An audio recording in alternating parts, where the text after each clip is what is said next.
Hi everyone, welcome to Analysis Compilation 28. We're going to be watching my viewer, obviously, on a motorbike, the red car that's behind, and I think my viewer's riding with the other motorcyclist who's now in lane 1.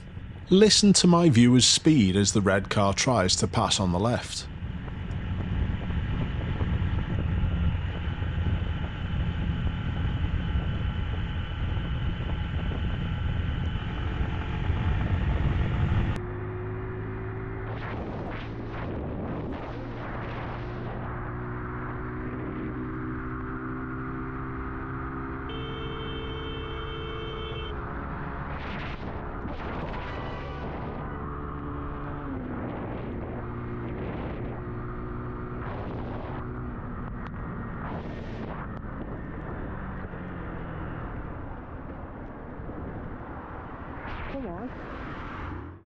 I've had this clip for a little while. I wonder whether my viewer is still riding in this fashion.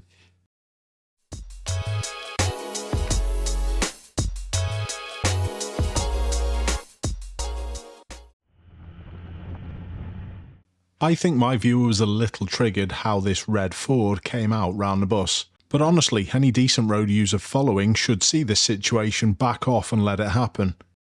Even without a signal, it was really obvious. All three road users are travelling way too fast, and it obviously gets worse. But my viewer shows some terrible lane discipline, even though the driver of the red car wants to go past. Competitiveness is a terrible mindset when using the roads.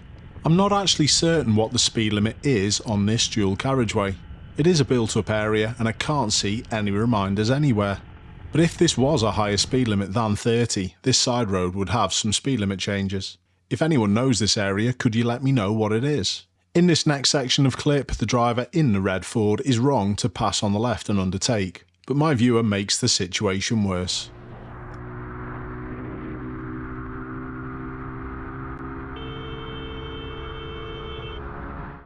Are you this insecure to not let someone who wants to overtake go past?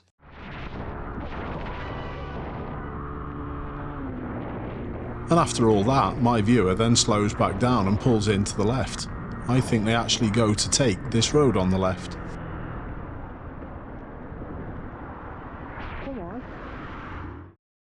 I don't use this word very often nowadays, but it deserves it here. Deluded. This car vertical report of this Vauxhall Astra shows that it's been damaged, and it's the damage that I'd like to concentrate on in this integration.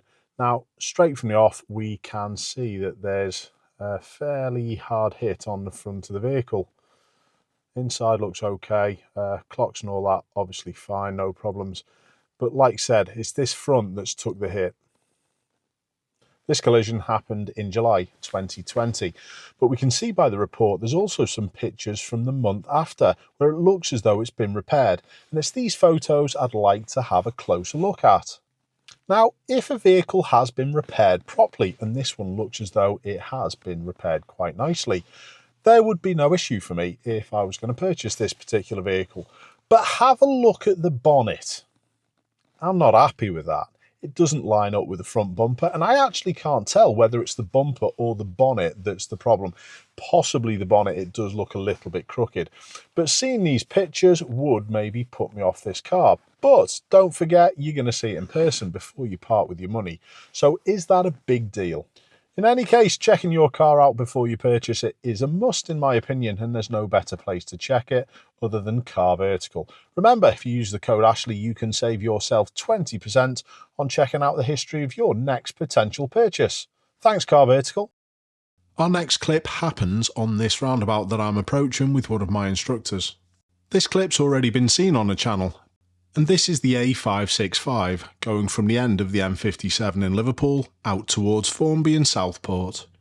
Watch the vehicle that approaches from behind, the BMW. Coming down this way now, haven't you? I'm going round. Ooh. I was able to spot that and sort that luckily without collision. But in the clip, my viewer who is approaching from this road on the left hand side isn't so lucky. My viewer's approaching the roundabout to do a right turn, and as we see by the sign, there are only 2 exits. There are 3 lanes on the approach, which means the middle lane could take the right lane of the exit ahead or the left lane of the exit to the right. And the vehicle my viewer collides with is following behind. I'll let you watch the clip and then we'll go through it in a moment.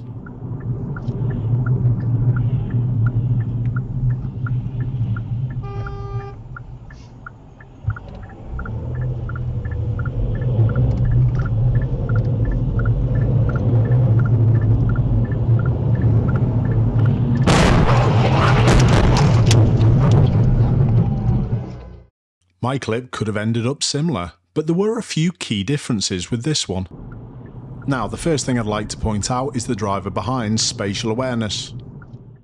Look how close they get to the blue car next to them. They're also travelling way too close to my viewer. They are the classic bonnet watcher, but it's the involvement of the passenger that I'd like you to watch. Did you hear the horn first time round?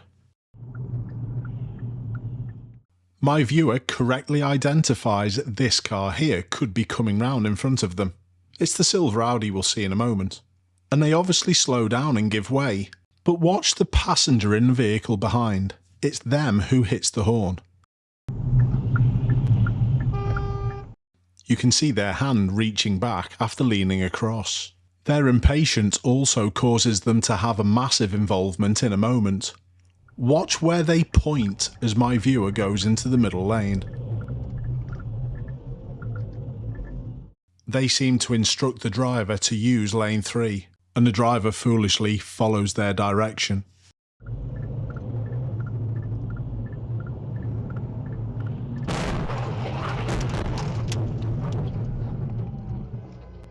I wouldn't have expected many people to get onto this situation, but it is possible. The dashcam footage isn't very good, but this is actually one of my old student's footage, and he has a crash. Let's have a look at this one.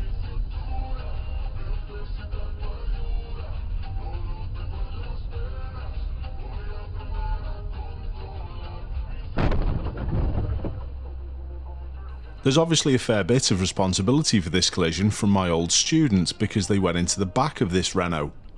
But how do you see this one? This clip was obviously from Liverpool, and I'm going to show you exactly where. This is the Islington one-way system, which is still a part of the A580. Multiple lanes converge to join the one-way system, and it's always pretty busy. Have a little look at the road markings here at the bottom where my student crashed. He was approaching from this direction, and the crash happened approximately here. I'm not sure where my old student was going, but I don't think there was a need for him to try and lane change, and it was this thought to lane change back to the left which caused him to miss the vehicle in front. As we can just about see, there are 2 lanes that head around to the right, but just round the corner they merge into one. The traffic coming from the left gets to keep both of their lanes. But do you honestly think it's reasonable for the vehicle in front just to suddenly stop?